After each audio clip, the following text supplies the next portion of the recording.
Réalité, pouvoir et portée des formes mentales.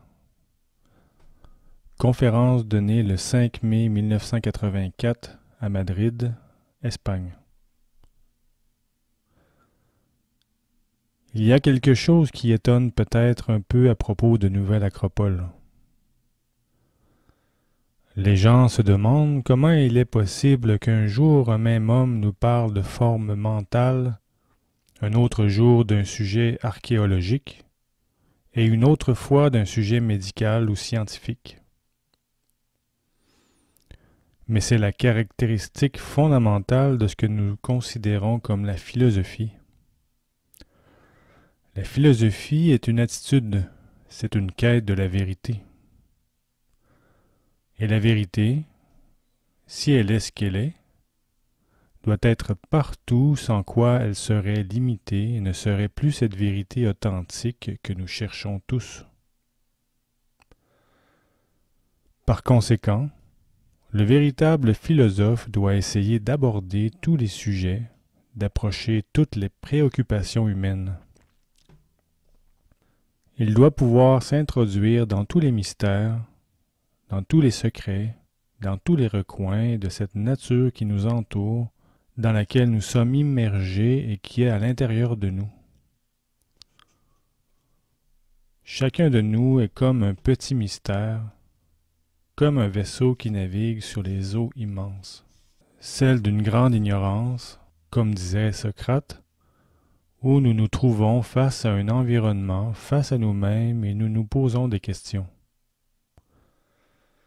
La philosophie est avant tout une attitude de questions et de réponses.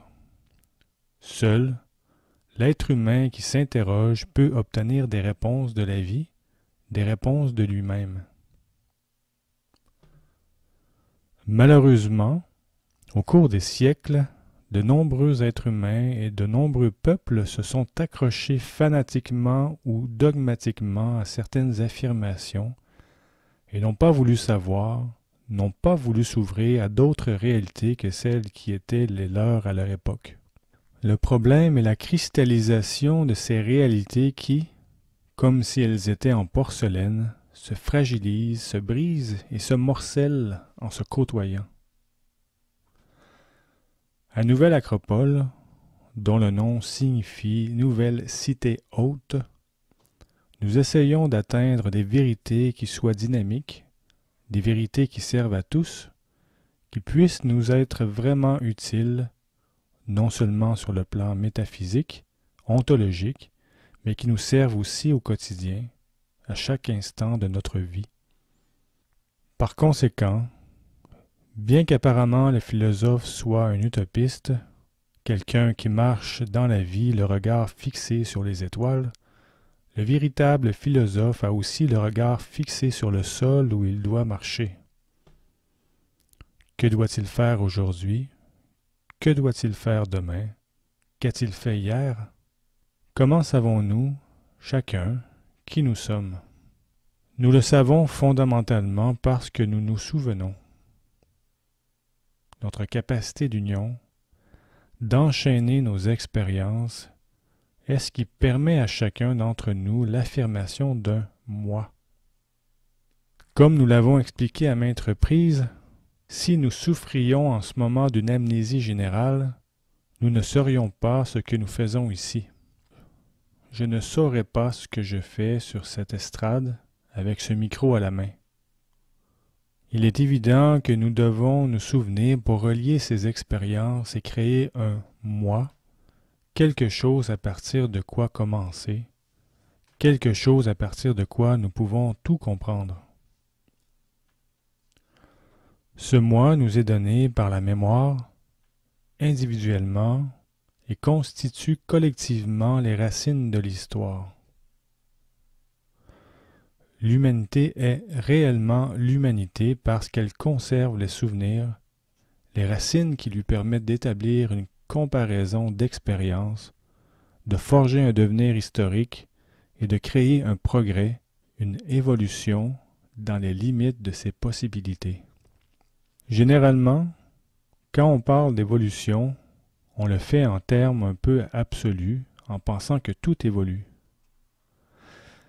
Mais si tout évoluait, tout serait en changement, et si tout était en changement, cela signifierait que tout serait imparfait, que tout serait à la recherche de la perfection. Il doit y avoir en nous quelque chose qui évolue, quelque chose qui cherche la perfection. Mais la perfection doit nous attendre au fond de toute chose. Il doit y avoir à l'horizon une perfection qui n'évolue pas, un archétype, comme dirait Platon, qui nous attend. Ce monde dans lequel nous vivons est un monde mental. C'est ce que disaient les anciens Égyptiens et, ultérieurement, les compilations faites dans les écoles de Pergamée et d'Alexandrie par les néoplatoniciens le répètent d'une manière beaucoup plus accessible pour nous, non parce que tout est mental, mais parce qu'en ce moment de l'évolution, notre véhicule de conscience, notre véhicule d'appréhension de la réalité est mental. Que cherche la philosophie quand c'est une vraie philosophie, quand c'est une philosophie vivante? Quand c'est une philosophie que nous appelons acropolitaine, elle cherche à donner une plus grande capacité à notre mental, à extraire de plus en plus de leçons de la vie pour avoir une plus grande connaissance. Ainsi, dans notre moment évolutif, en ce moment de l'évolution de la nature et des choses, à partir de notre propre évolution, nous devons avoir une capacité plastique et élastique pour pouvoir capter toujours un peu plus. Cela requiert une humilité intrinsèque. Celui qui dit « je sais tout », je l'affirme catégoriquement, se trompe sans aucun doute. Celui qui, par contre, établit une relation avec la réalité qui lui permet de douter sainement. Je ne parle pas d'un doute philosophique éternel à la manière cartésienne, mais d'un doute vital, d'un doute humain. L'être humain qui se demande qu'est-ce que cela, de quoi est-ce fait, quelles sont ses proportions, cet homme, cette femme peut vraiment accroître sa capacité de captation de la réalité. Nous tous qui sommes réunis ici et beaucoup de personnes à Madrid et dans le monde, nous interrogeons sur cette réalité. Nous affirmons qu'il y a une chose fondamentale, c'est que chaque homme, chaque femme est philosophe. Malgré les titres, nous ne pensons pas qu'il y ait une université ou un centre d'études qui puisse inventer les philosophes. L'homme, la femme naissent philosophes. L'enfant qui, tout jeune, interroge ses parents sur les étoiles, sur sa naissance, sur la mort, sur la vie, cet enfant a déjà une attitude philosophique. Il a un penchant pour la connaissance. Maintenant, à travers quel véhicule le fait-il? Un véhicule mental. Le mot « homme » lui-même, dans différentes langues, actuelles comme anciennes, est enraciné, connecté, directement lié à cette attitude mentale. L'homme mentalise tout et, de plus, il vit réellement ce qu'il croit, ce qu'il pense qu'il est en train de vivre. Si, dans une certaine situation, nous buvions une tasse d'eau et que quelqu'un réussissait à nous convaincre mentalement que cette eau est empoisonnée, qu'elle est toxique, il est probable que nous commencerions à nous sentir mal, que se manifesterait en nous une forme de suggestion et il nous semblerait être réellement empoisonné. Le mental est terriblement puissant, il donne une réalité, un poids, un goût à toute chose.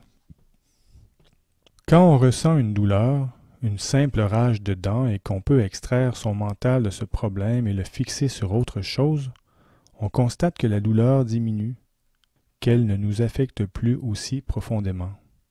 En revanche, une petite douleur quelconque, une petite gêne dans la main, si nous commençons à y penser, se renforcera peu à peu au point de devenir tout simplement insupportable. Un vieux maître de philosophie que j'eus dans ma jeunesse Nilakanta Sriram, me disait que la répétition de ces évaluations mentales est ce qui nous torture parfois. Imaginons, me disait-il, que quelqu'un nous dise que nous sommes un imbécile. Mis à part le fait que nous pouvons l'être ou pas, nous n'aimons pas qu'on nous le dise. Alors nous devenons intérieurement furieux et nous racontons à la famille, aux amis, « Tu sais ce qui m'est arrivé aujourd'hui? J'ai rencontré un tel et il m'a dit que j'étais un imbécile. » Ensuite, nous nous asseyons pour prendre un café et nous commençons à penser « Il m'a dit que j'étais un imbécile. Est-ce que j'ai une tête d'imbécile ou l'air d'un imbécile? J'ai dû parler comme un imbécile. C'est vraiment incroyable. On m'a traité d'imbécile. » Et celui qui fut mon maître m'expliquait qu'il y a toute une transformation mentale qui finit par aggraver la situation. On a traité quelqu'un d'imbécile une fois, mais il se l'est dit à lui-même 100 fois. La répétition de ce qualificatif ou de cette insulte, renforcée par nos propres formes mentales, par notre propre conception des choses, nous la fait voir de plus en plus concis, plus fort, plus accablant.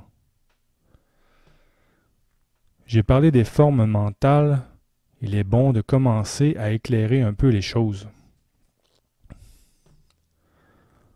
Tout ce que nous voyons a une forme. Par exemple, cette estrade a une forme. Elle est en bois, mais elle a une forme qui n'est pas strictement matérielle ou physique.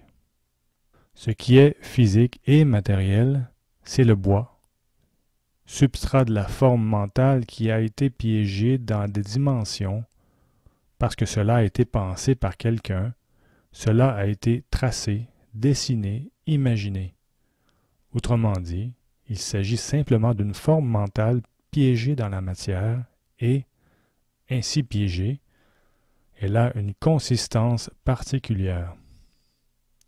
Supposons que celui qui a pensé cette estrade ne l'ait pas construite. Cette forme mentale serait restée dans les plans mentaux. Peut-être aurait-elle été reprise plus tard, mais pas à ce moment-là, et cette estrade n'existerait pas matériellement.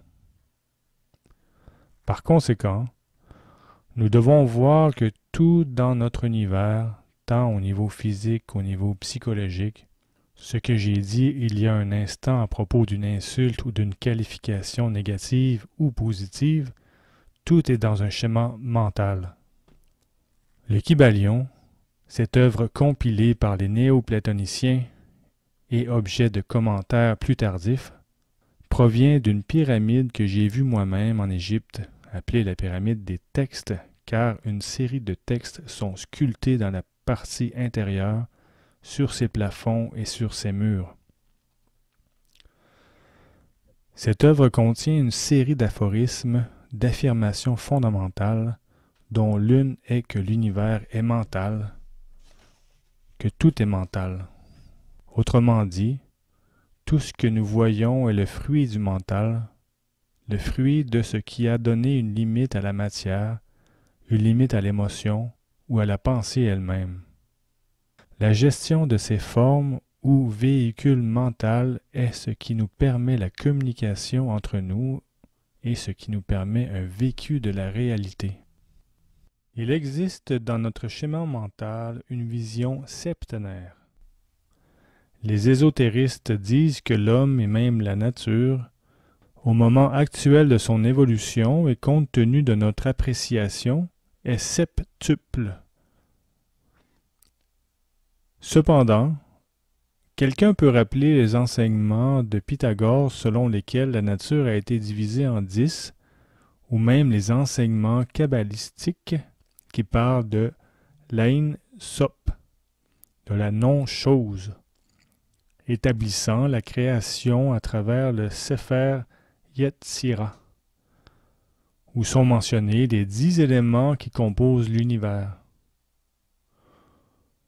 Mais pour nous, pour notre compréhension, compte tenu du moment de notre évolution, cette division de la constitution interne de l'homme est de sa capacité à percevoir la nature est septénaire. C'est-à-dire que nous voyons tout à travers la couleur de nos lunettes mentales qui, actuellement, nous montrent une clé septénaire. Si je fais un exercice de retour sur moi-même, je verrai d'abord mon corps, ce corps qui change, qui est apparu il y a longtemps et qui disparaîtra un jour, et je me rends compte que je suis au-delà de ce corps, que je ne suis pas mon corps. Je suis aussi au-delà de la partie vitale que les orientaux appellent prana, parce qu'indépendamment du fait que je cours ou que je sois arrêté, j'existe dans cette partie vitale. De plus, j'ai des émotions, mais que je sois joyeux ou triste, au-delà de ma joie, au-delà de ma tristesse, je suis celui qui reçoit, qui interprète et qui vit mes joies et mes tristesses. Ainsi, nous montons et arrivons à la partie mentale que les orientaux, les hindous principalement, appellent manas. Manas vient de la racine man, homme. Ce manas comporte deux parties. Un manas concret, que nous appelons kama manas, appuyé sur la réalité quotidienne, qui se réfère aux faits de la vie de tous les jours et avec lequel nous pensons au prix des choses, au monde politique, au monde social, aux vêtements que nous devons porter aujourd'hui. Mais il y aurait une autre partie mentale qui est au-delà, plus élevée, qui spécule sur une série de possibilités philosophiques, sur qui je suis, d'où je viens, où je vais, et que nous appelons proprement manas. Cependant, dans ce retour sur moi-même, je suis toujours moi, derrière tout. Il y a une relation entre ce qui arrive, le devenir et l'être en soi que je suis moi-même, derrière tout cela. Il existe de plus une possibilité d'intuition appelée manas buddhi, une capacité à pressentir, à ressentir des choses. À qui n'est-il pas arrivé, en passant dans une ville ou de rencontrer une personne, de se sentir à l'aise ou pas, de se sentir bien ou mal? Ou bien en voyant un monument comme le Parthénon et dire « comme c'est beau ». Nous n'avons pas besoin de savoir strictement si le Parthénon appartient à l'ordre architectural dorique, ionique ou corinthien. C'est une spéculation plus tardive. La simple vue du Parthénon, d'une œuvre d'art, de quelque chose de beau, nous élève déjà, nous rend capables de saisir la beauté, d'entrer en contact direct avec cette beauté pratique en face de nous.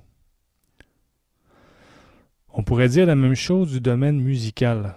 Peut-être que beaucoup d'entre nous ne savons pas différencier une croche d'une demi-croche, ne peuvent pas distinguer clairement un instrument de musique d'un autre. Mais nous avons tous la capacité de pouvoir nous réjouir de la musique, de pouvoir ressentir intuitivement cette musique au-delà de nos pensées. Cependant, là encore, si nous pouvons nous élever, nous sommes nous-mêmes encore derrière. Et finalement, il y a quelque chose dans cet exercice de retour sur soi où l'on atteint ce qui est derrière tout. Cela, toujours dans le mental, s'identifie à une volonté de permanence, une volonté d'être. C'est la partie supérieure, la partie manas atma, la partie cachée, la partie spirituelle. Ce manas atma est mon moi profond, un moi qui n'est pas une unité absolue. Il faudrait que je fasse un grand saut dans le mystère pour pouvoir me fondre en toute chose, ce que les hindous appellent l'atman, pour pouvoir arriver à être là, ici et là en même temps. Depuis des millénaires en Inde, on pratique cet exercice qui consiste à imaginer une tige d'une plante. Ensuite, on imagine que cette tige s'ouvre en deux, mais en pensant toujours qu'on se trouve soi-même dans les deux parties. Puis chaque partie s'ouvre à son tour en deux autres parties et ainsi de suite. Si vous le faites, vous allez voir que c'est un exercice très difficile, car il arrive un moment où il nous est presque impossible de la percevoir de manière exacte. En effet, il est très difficile d'être dans deux côtés en même temps. Notre caractéristique primordiale nous conduit vers l'unicité, vers un moi qui est en relation, dans un travail constant avec son environnement, avec son monde environnant. Nous avons essayé de donner une certaine structure aux formes mentales. Pour une meilleure compréhension, je vous demande de faire usage de votre imagination.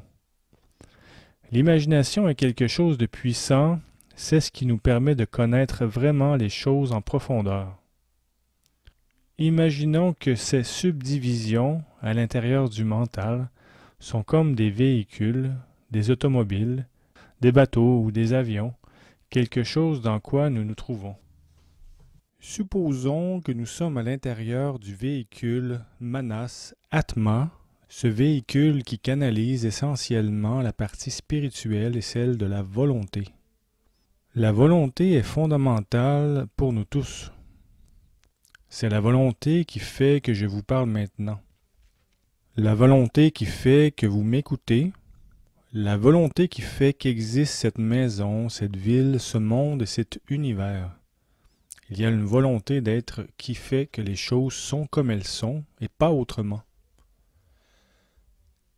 Manas Atma est le véhicule supérieur dont les formes pensées sont d'une couleur proche du violet, pour ceux qui peuvent le voir, pour les voyants. On peut créer des formes mentales et visualiser de petites boîtes qui auront une forme précise, une forme proche du point et une couleur proche du violet. La couleur est précisément en relation avec celle qui existe dans la lumière. La lumière blanche se décompose en 7 couleurs de base. Et cette couleur proche du violet est celle qui contient les éléments de la volonté. Lorsque l'on veut utiliser les formes mentales, on ne peut pas travailler avec n'importe quelle couleur.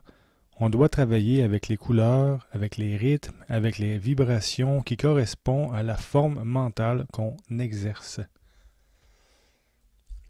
Lorsque la forme est celle de la volonté, la couleur est toujours violette. Les formes peuvent être très complexes. Les exercices peuvent avoir des formes géométriques imbriquées qui se déplacent à des rythmes différents, mais la volonté est ce qui fait qu'elle reste et dure longtemps, qu'elle ne s'use pas, qu'elle se maintienne. Quand, dans votre vie quotidienne, vous voulez savoir si vous faites quelque chose par volonté ou si vous le faites par simple désir, je vous propose un petit test. Si ce que vous faites appartient vraiment à la volonté, vous verrez que, même si le temps passe, vous continuez à le faire, vous ressentirez toujours le même désir de le faire, vous resterez fixe et ferme à le faire. Si en revanche cela ne relève pas de la volonté, vous vous en désintéresserez rapidement. Par exemple, je pourrais dire que j'aime peindre et que cette nécessité de peindre est en moi si j'accepte, pendant de nombreuses années, de faire une série de sacrifices, d'entrer en relation avec certaines personnes ou d'avoir un professeur qui m'enseigne. Si je continue avec cette pensée, en me perfectionnant dans l'art de la peinture, c'est que ma pensée obéit à la forme Atma, à la forme spirituelle. Le temps ne l'épuise pas, ne la touche pas. Par contre, si je veux me consacrer à la peinture et qu'on l'on dise, il faudrait d'abord savoir comment préparer les couleurs, ou il faudrait d'abord savoir utiliser les pinceaux et que je dise « Eh bien, non, c'est beaucoup de travail. Je suis tellement occupé que je ne vais pas commencer maintenant à sélectionner des pinceaux ou des peintures. » Il est clair que cela n'appartient plus à un véhicule de volonté, mais à un véhicule de désir. Le désir se satisfait et cesse. Il en est ainsi du plan sexuel jusqu'au plan spirituel. Par contre, ce n'est pas le cas de la volonté. La volonté dure. C'est la différence qui existe entre l'amour et le sexe. L'amour dure. En amour, peu importe les circonstances ou le nombre d'années qui passent, quand il y a un véritable amour pour un autre être humain, quand il y a un véritable amour pour une certaine œuvre, quand il y a un véritable amour pour quelque chose, cet amour continue, ne blanchit pas, ne vieillit pas avec les années. Cet amour participe de ce que les Grecs appelaient l'Aphrodite d'or. Une sorte de beauté intérieure qui ne décline jamais. Et même si les années passent et que les adversités surviennent, cet amour, transformé peut-être en tendresse, transformé peut-être en amitié ou en autre chose, continuera à être fortement enraciné en nous. Mais s'il n'appartient pas à la partie supérieure, nous le verrons se faner, changer violemment, disparaître avec les années. Ce qui dure le plus, pour nous, ce sont les formes qui, dans notre mental, sont faites avec Manas Atma, avec notre partie spirituelle. Il existe d'autres formes mentales qui sont créées par Manas Buddhi, c'est-à-dire par la partie intuitive ou religieuse. Leur couleur est généralement argentée, avec parfois certaines variations dorées, et elles nous permettent de nous connecter avec notre partie supérieure, la partie religieuse. C'est naturel en nous et, en quelque sorte, une forme inversée de l'atmique. Dans l'atmique, c'est nous qui avons la volonté, nous disons, nous allons faire cela, et nous le faisons, quelles que soient les difficultés. Dans la partie bouddhique, plus réceptive, nous ne nous imposons pas, mais nous prions, Dieu vient à moi. Nous essayons que le supérieur, le spirituel, nous absorbe. Nous entrons en relation avec le spirituel. C'est comme si l'on recueillait dans une coupe en or la foi intérieure. Tout ce que chacun ressent, qu'il s'agisse d'une mystique de type chrétien, de type bouddhiste, ou d'une mystique qui n'a pas de nom. D'une certaine manière, nous ressentons cette partie mystique, cette partie intuitive, sans que personne nous l'ait expliqué et, bien que peut-être nous n'ayons pas lu Platon, nous savons au fond de nous-mêmes, au-delà de tous les ressentis, au-delà de toutes les discussions que nous pouvons avoir eues avec beaucoup de gens, nous savons que nous existons, que nous sommes immortels, que nous venons de quelque part avec force, que nous allons ailleurs avec force, qu'il y a quelque chose au-delà de nous, les dieux, les anges, Dieu même, quel que soit le nom que vous voulez lui donner, mais nous sentons qu'il y a quelque chose qui nous est supérieur. C'est ce qui nous fait l'invoquer lorsque nous sommes en grand danger, car, comme je pense parfois l'avoir dit en plaisantant, qui, dans une situation désespérée, va crier « Des sous !» Personne, l'un crie « Mon Dieu », l'autre « Maman », chose pour nous sacrée et sacralisée. Et dans cette impossibilité de se rattraper à tout ce qui est matériel, lorsqu'on est désespéré, lorsqu'on tombe dans le vide, dans un moment de grand danger, on se met en relation avec ce qui est spirituel en nous, ce qui nous attend au tournant de tous les chemins. La différence essentielle entre un homme et un animal n'est pas simplement que l'animal a une queue, d'ailleurs tous n'en ont pas. Ce n'est pas non plus que l'animal pense ou ne pense pas. L'essentiel est que l'homme peut concevoir Dieu. Par conséquent, une humanité qui perd le contact avec ce Dieu intérieur, qui perd le contact avec sa spiritualité innée, cesse d'être une véritable humanité, se transforme pratiquement en un groupe d'humanoïdes qui répondent simplement à leur passion et appartiennent à leur haine. Mais au-delà de la haine et de la passion, il y a la croyance, il y a le sentiment que nous avons un père, une mère, quelque chose dans le ciel, dans ce lieu qui est par-delà les nuages, par-delà les galaxies, par-delà toute autre chose, sur un autre plan, qui nous reçoit et nous abrite, dont nous sommes des enfants et dans lequel nous sommes tous frères. Au-dessous se trouveraient les formes de manas, de forte expression, c'est-à-dire manas avec son sous-corps manas, le mental pur.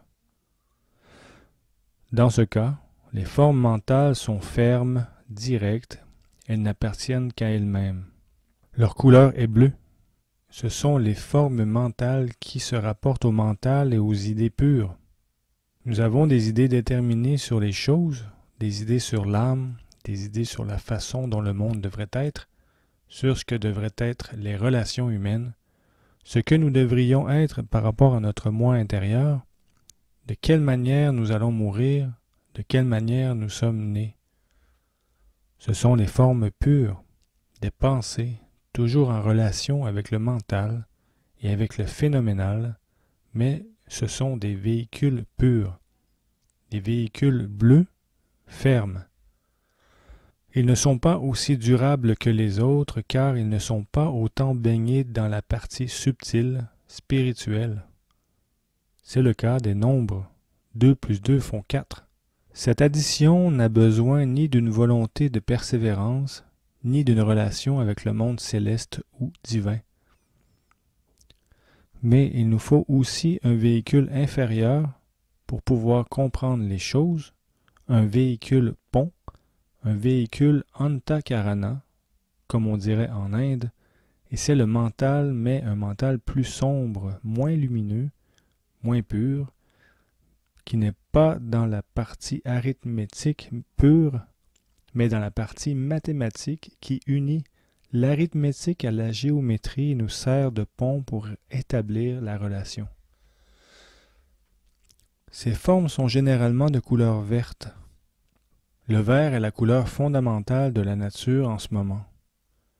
Je ne parle pas des plantes ni des arbres, mais de la couleur intérieure de l'univers dans lequel nous nous trouvons, le vert, l'harmonie par opposition.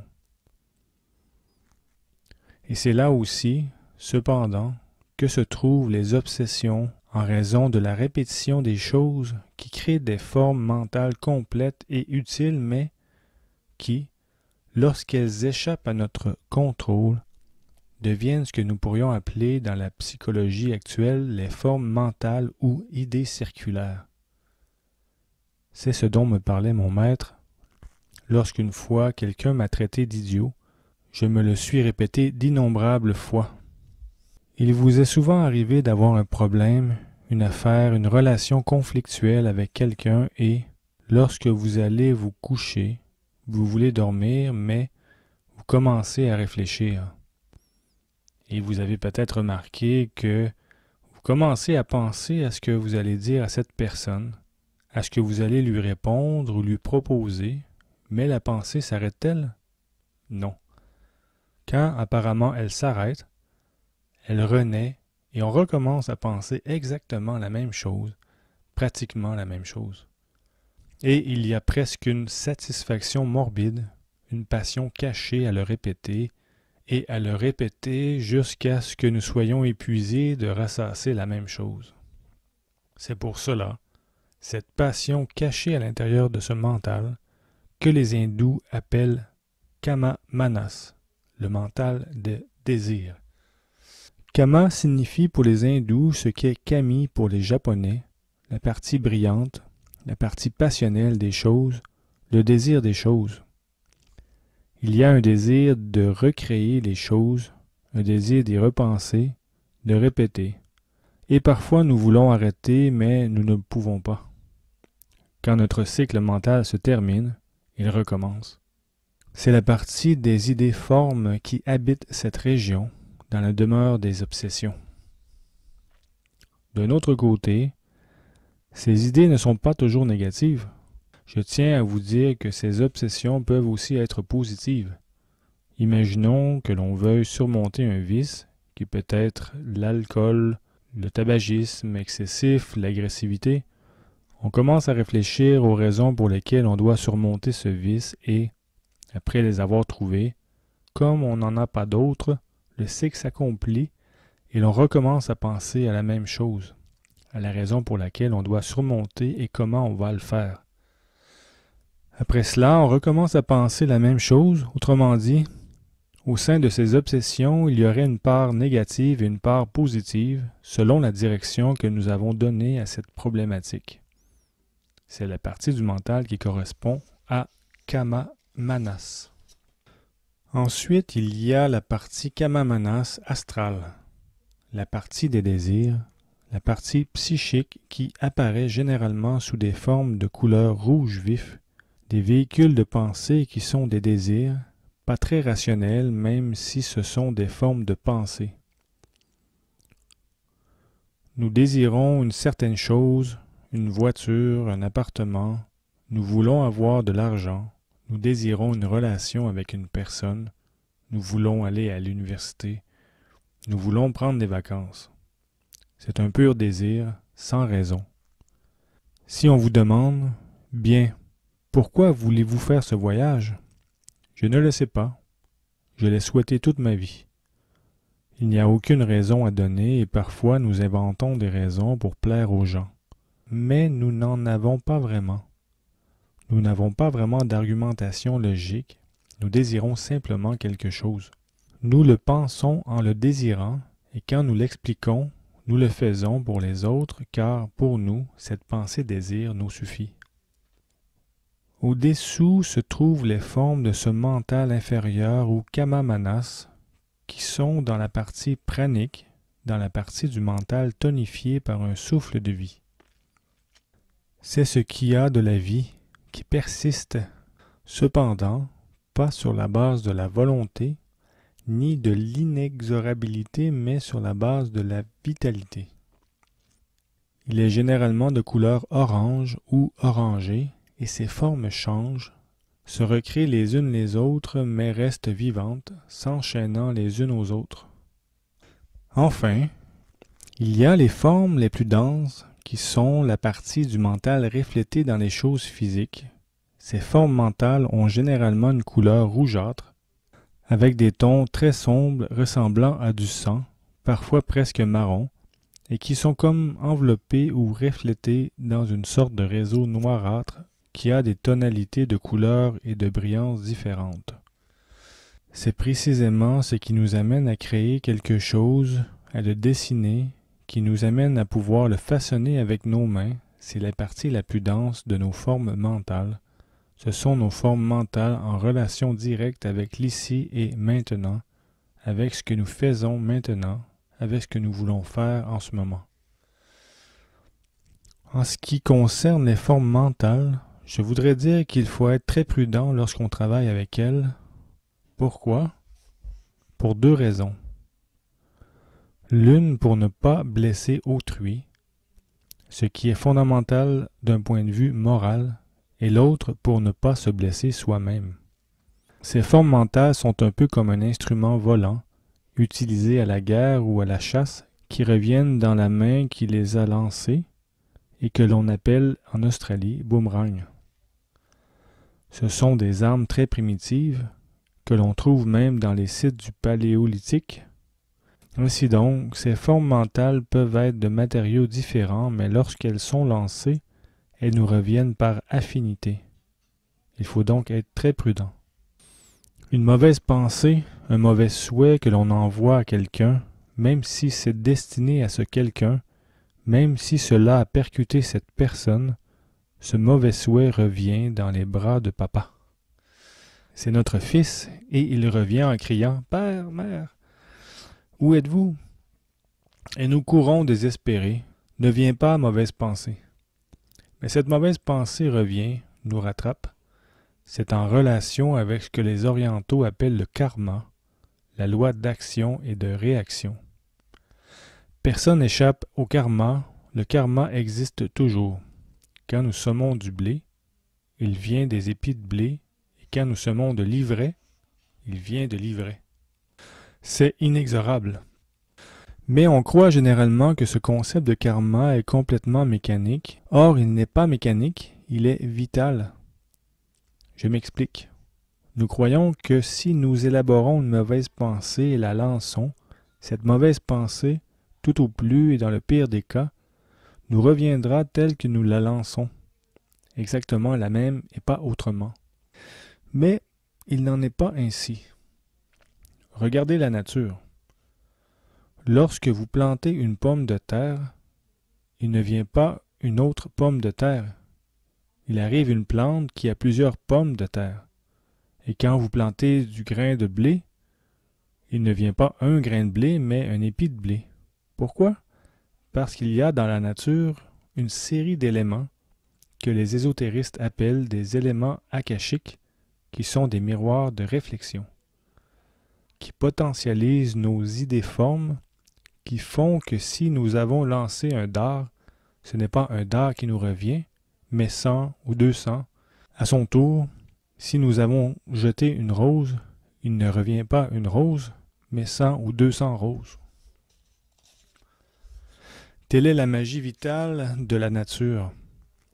C'est la raison pour laquelle nous grandissons et c'est la raison pour laquelle nous devons parfois faire face à de terribles problèmes. Nous le voyons dans n'importe quelle idéologie. Une certaine personne, en philosophie, en politique, en religion ou autre, donne un enseignement. Cet enseignement, à qui le transmet-on? À combien de personnes le donne-t-on? On le donne à une personne ou 12, si on veut suivre la tradition. On le donne à un petit groupe de personnes. Mais ces idées, si elles se réalisent, lui reviennent non à travers 1, 4, 12 personnes, mais à travers des centaines, des milliers, des millions de personnes. Cela crée une énorme responsabilité sur nos formes mentales. Nous devons prendre soin non seulement de l'hygiène de notre corps, de l'hygiène de notre maison, mais nous devons aussi veiller à l'hygiène de nos formes mentales. Nous devons nous laver à l'intérieur. C'est fondamental parce que les formes mentales reviennent vers nous. Et quand nous avons une mauvaise forme mentale, très pesante, essayons de la rejeter hors de nous-mêmes, mais pas vers les autres. Essayons de la jeter le plus loin possible et en même temps, travaillons-la pour qu'elle se transmute peu à peu, de sorte que cette forme sombre et agressive nous revienne avec une autre nature. Cela s'appelle la transmutation alchimique ou, du point de vue moral, c'est notre capacité de perfectionnement. C'est notre capacité d'une sorte de pardon intérieur, pas un pardon accordé, mais un pardon élaboré, qui nous permet d'acquérir quelque chose de bon, même en ayant lancé le mauvais. Car, qui est exempt, mes chers amis, aussi bon que nous soyons, de lancer une mauvaise idée à un moment donné? Supposons que quelqu'un nous attaque ou que nous agressions quelqu'un sans le vouloir. Il y a une collision, une friction, il se passe quelque chose ou bien nous voyons un spectacle désagréable dans la rue. Qui est exempt de lancer une mauvaise forme mentale et de souhaiter à ce moment la destruction, la mort, la souffrance de cette personne? Que pouvons-nous faire si nous l'avons déjà lancée? Ce que nous pouvons faire alors, c'est d'essayer de transmuter cette idée, essayer de la changer, de l'aplanir, tenter de l'amener dans des domaines plus chauds et plus bénéfiques pour que cette idée que nous avons lancée sans y penser ne devienne pas un élément nuisible, une sorte d'arme, mais quelque chose qui nous revienne en douceur. Les anciens mages de Thessalie imaginaient les formes mentales comme des animaux et faisaient ressembler ces formes mentales à des oiseaux qui revenaient toujours entre leurs mains. Ils pouvaient même effectuer des exercices de dédoublement, c'est-à-dire qu'ils transféraient leur conscience à une forme mentale concrète pour que cette forme mentale puisse passer certains plans de la nature et revenir à l'endroit où le corps l'attendait. Mais ici, nous entrerions dans l'aspect pratique de la magie, qui est une zone dangereuse. Pour pouvoir utiliser des formes mentales, l'essentiel est d'avoir un mental. Et ne pensons pas que nous avons tous un mental. Beaucoup d'entre nous n'ont qu'un paquet de passions, de pensées, de choses rencontrées, mais pas de véritable mental. Pour avoir un mental, nous devons avoir réellement de la volonté. Et cette volonté ne doit pas s'imposer aux autres de manière tyrannique, mais doit s'imposer foncièrement en nous-mêmes. Comme disait Platon, nous devons créer en nous l'individu, cette partie indivise, cette partie qui ne craint pas la mort, qui ne craint pas l'adversité, cette partie qui continuera à aller de l'avant, qui continuera à marcher, et à marcher même avec ses peurs et ses défauts, même avec ses petitesses. C'est l'image du chevalier errant, c'est l'image du Quichotte, c'est l'image de tous ceux qui continuent à chevaucher dans la solitude, dans les ténèbres, dans l'adversité. Qu'ils soient bénis, car grâce à ceux qui continuent à chevaucher dans l'obscurité, grâce à ceux qui maintiennent levée la torche de la spiritualité, grâce à ceux qui gardent leur volonté fermement pointée vers l'horizon, grâce à ceux qui sont au-dessus de leur petitesse humaine et rêvent d'un monde meilleur, tout l'univers continue. Grâce à eux, nos enfants naissent avec des espérances. Grâce à eux, nos anciens ferment les yeux dans la foi. Grâce à eux, nos hommes et nos femmes travaillent pour un monde nouveau et meilleur, dans l'attente de l'homme nouveau qui puisse canaliser les formes mentales pour que ce monde soit plus juste, plus bon, plus honnête, moins agressif et nous pourrons tous vivre fraternellement. Nous aurons peut-être parfois une confrontation, c'est inévitable entre frères, et il y aura une friction, mais qui n'offense pas, qui se transforme plus tard en caresse, qui se transforme en sourire. Soyons à nouveau une famille, soyons tous frères, créons une grande forme mentale d'une grande paix, d'une grande concorde, non d'une attitude stérile et passivement contemplative, mais d'un véritable travail intérieur et extérieur qui nous permettent de vivre ensemble, de réparer ce qui est cassé, de réunir les morceaux de la vieille histoire et de recréer une nouvelle histoire dans l'unité, dans la force, dans la pureté et dans la liberté.